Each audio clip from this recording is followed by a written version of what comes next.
Hello दोस्तों, welcome back to YouTube channel. दोस्तों, last video में हमने देखा कि डेटा टाइप क्या होता है, आइडेंटिफायर्स क्या होते हैं और भी बहुत कुछ। तो आज की इस वीडियो में हम देखने वाले हैं about the constant, about the pre processed directory जो कि सी लैंग्वेज में यूज करते हैं, और साथ ही में हम देखेंगे कुछ एमसीक्यूज के बारे में। सो आई होप आपको जो वीडियोस काफी ज्यादा पसंद आ रही होगी। अगर वीडियो पसंद आ रही है तो जोर से लाइक कर दें इस वीडियो को। तो आइए हम सबसे पहले देखते हैं कि अबाउट द कांस्टेंट कि क्या होता है कांस्टेंट।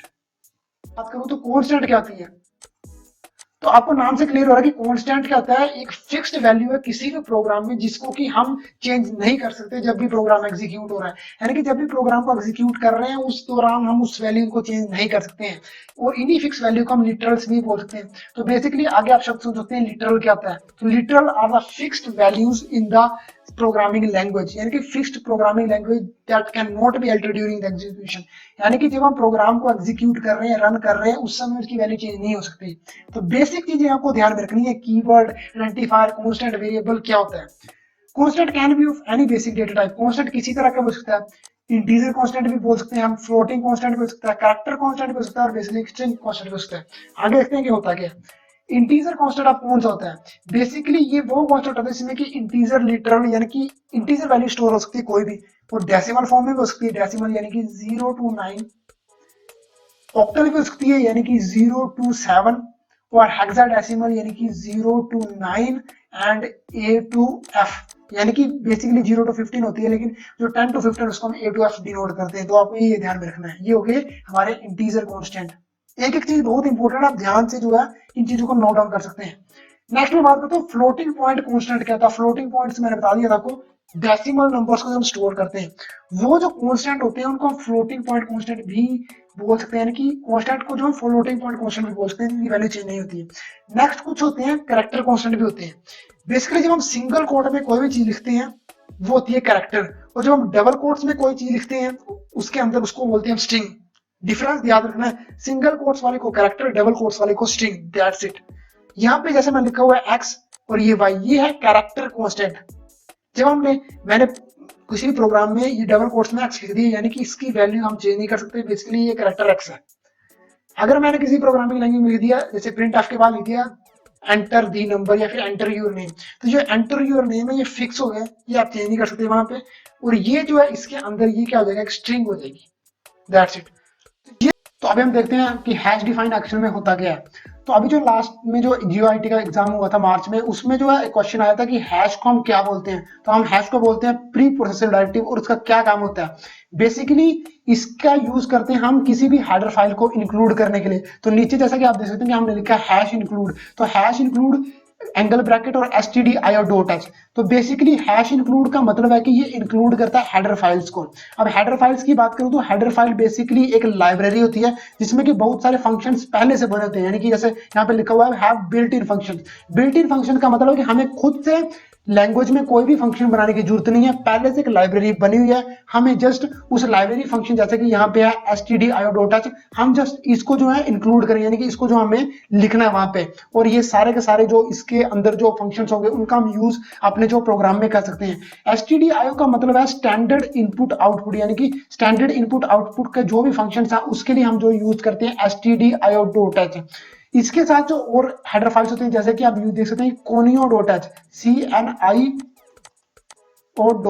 इसका मतलब होता है कंसोल इनपुट आउटपुट। और साथ में एक होती है math.h, math.h, तो उसका मतलब होता है कि जो भी हम नीचे कोई भी अगर मैथ्स का कोई फॉर्मूला नीचे इंक्लूड करने वाले हैं, या फिर मैथ्स का कोई फंक्शन हम जो है नीचे इंक्लूड करने वाले हैं, प्रोग्राम में कोई लिखने वाले हैं, तो उसके लिए पहले हमें जो ऊपर जो है एक हेडर फाइल जो है लेनी पड़ेगी, जिसको हम बोलते हैं math.h। तो इस तरह की काफी सारी जो हेडर फाइल्स जो होती हैं जो कि आप गूगल पे सर्च करके जो है देख सकते हैं। एग्जाम्पल की बात करें तो जैसे यहाँ पे हम लिखा है प्रिंट एफ और एक होता है स्कैन एफ।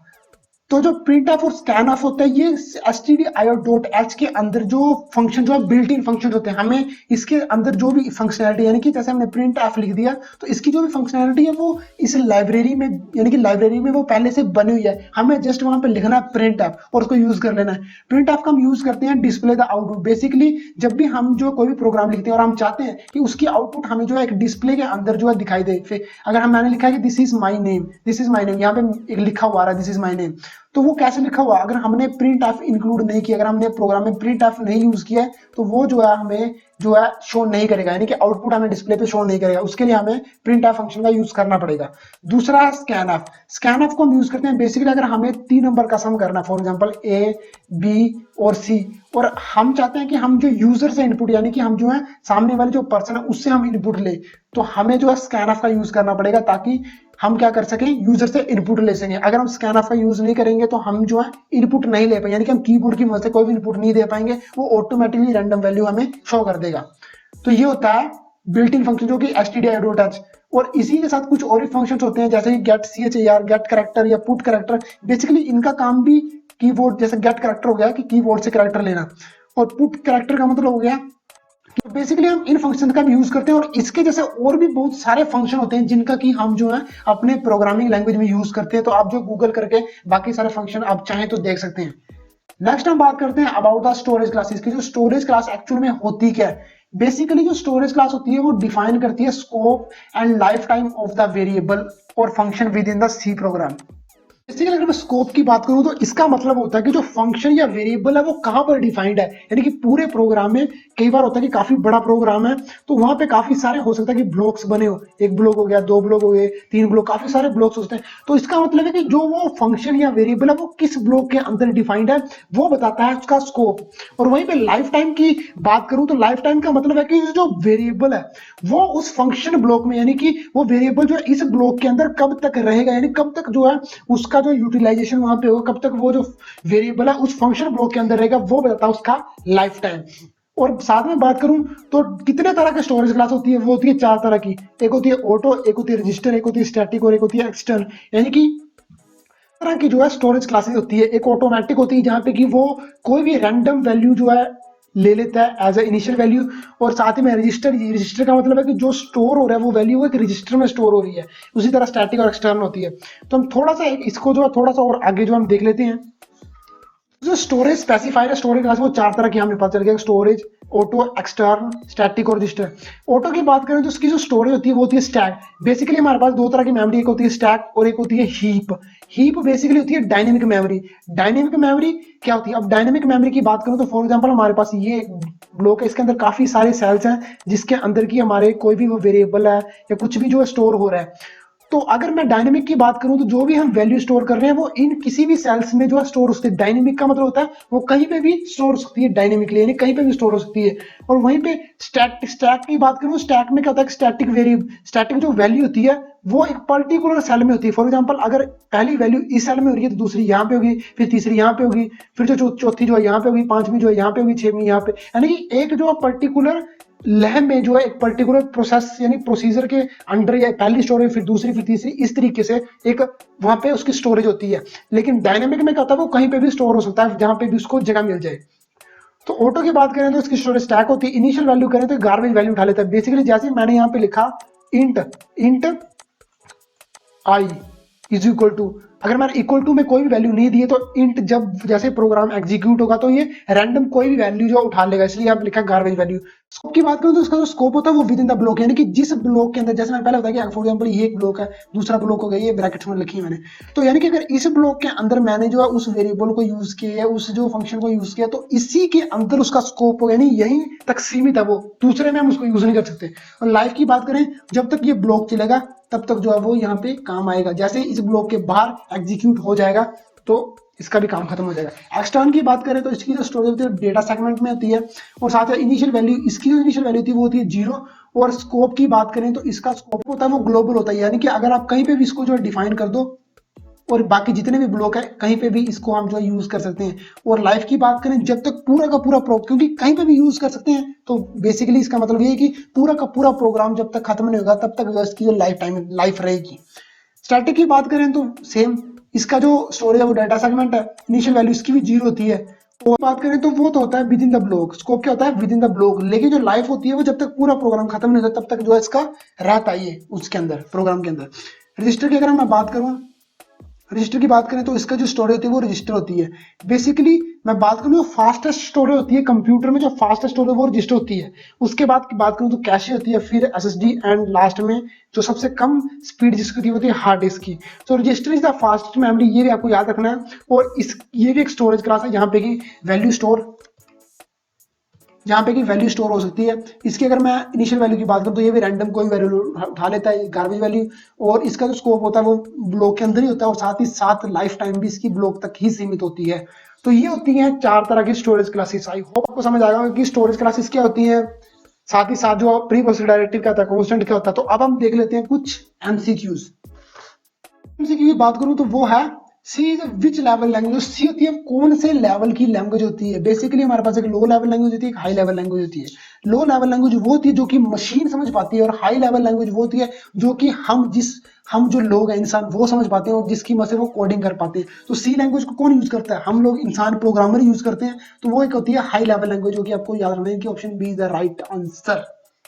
नेक्स्ट हम बात करते हैं क्वेश्चन नंबर 2 की। C program is a combination of. तो सी प्रोग्राम किसका कॉम्बिनेशन होता है, स्टेटमेंट्स का, फंक्शंस का, वेरिएबल का, सभी का। तो सी लैंग्वेज में हम ये सभी चीजें यूज करते हैं। तो ऑप्शन डी इज द जो ऑप्शन डी है वो इसका सही आंसर है। नेक्स्ट हम बात करते हैं about the question number 3, identifier. Identifier क्या होता है, identifier is a variable, function, user defined item, या फिर ऑल ऑफ दीज। तो basically identifier is a name that specifies the variable, function और user defined item. User defined item का मतलब है जो कि यूजर यानी कि जैसे हम हैं वो खुद उसको डिफाइन करते हैं। तो option D is the right answer. Next question, question number 4, C language used in the development of. C language को हम किसकी डेवलपमेंट यूज करते हैं, डेटाबेस हो गया हमारे पास, एप्लीकेशंस होगी, या फिर हमारे वर्ड प्रोसेस। तो option D is the right answer, कि सभी के सभी में हम उसका यूज कर लेते हैं। नेक्स्ट हम बात करते हैं अबाउट द कमेंट्स। कमेंट्स में हमने देखा था कि लास्ट टाइम की जो कमेंट्स होते हैं वो क्या होते हैं। बेसिकली कमेंट्स का यूज करते हैं ताकि किसी भी प्रोग्राम को हम इजीली जो दूसरे बंदे को समझा पाए। फॉर एग्जांपल अगर मैं प्रोग्रामिंग कर रहा हूँ, किसी कंपनी के लिए प्रोग्राम लिख रहा हूँ, और फॉर एग्जांपल मैं चला जाता हूँ कंपनी छोड़कर, दूसरा बंदा आता है, उसको ढूंढना कि यार ये बग कहाँ पे आ रहा है। तो उसके प्रोग्राम में वो चीजें लिखी होती है कि हाँ ये सम ऑफ 2 नंबर्स का है, ये जो है डिवाइड के लिए यूज किया। तो वहां पे ऊपर एक लाइन लिखी होती है, वो होता है कमेंट। तो हम कमेंट किस तरीके से लिखते हैं, कौन सा सिंबल यूज करते हैं, तो उसके लिए हम यूज करते हैं, एक तो सिंगल लाइन कमेंट लिखना होगा तो हम डबल फॉरवर्ड स्लैश लगा लेते हैं, और साथ ही साथ हम जो ऑप्शन सी जो ये है फॉरवर्ड स्लैश, और साथ में जो है स्टार। जब हम मल्टी लाइन कमेंट लिखते हैं तो फॉरवर्ड स्लैश और स्टार स्टार्ट में, और एक लास्ट में हम लिखेंगे स्टार और फॉरवर्ड स्लैश, यानी कि और इसके बीच में जो मल्टीपल लाइंस होंगी यानी कि मल्टी लाइन कमेंट। तो ये हो गया ए एंड सी को हम कमेंट्स के लिए यूज करते हैं। अब आपने मुझे जो आंसर देना वो देना है कि question number 1, C is dash type of programming language. C किस तरह की प्रोग्रामिंग लैंग्वेज है, object oriented, procedural, bit level, या फंक्शनल। ये आपने जो है कमेंट सेक्शन में नीचे जो लिखना है। नेक्स्ट है कि सिंटैक्स टू वेरिएबल डिक्लेरेशन। जब हम वेरिएबल को डिक्लेयर करते हैं तो इनमें से जो 4 ऑप्शन थे कौन से सिंटैक्स का हम जो यूज करते हैं। सो आई होप आपको समझ आ गया होगा कि हमने आज बेसिकली क्या पढ़ा, और आपको जो है कमेंट सेक्शन में इनके आंसर भी लिख के बताने हैं। सो अगर वीडियो पसंद आई हो तो आप जरूर से इसको लाइक कर दें, चैनल को सब्सक्राइब कर दें। हम मिलते हैं फिर किसी और वीडियो में, तब तक के लिए stay safe, stay healthy and धन्यवाद।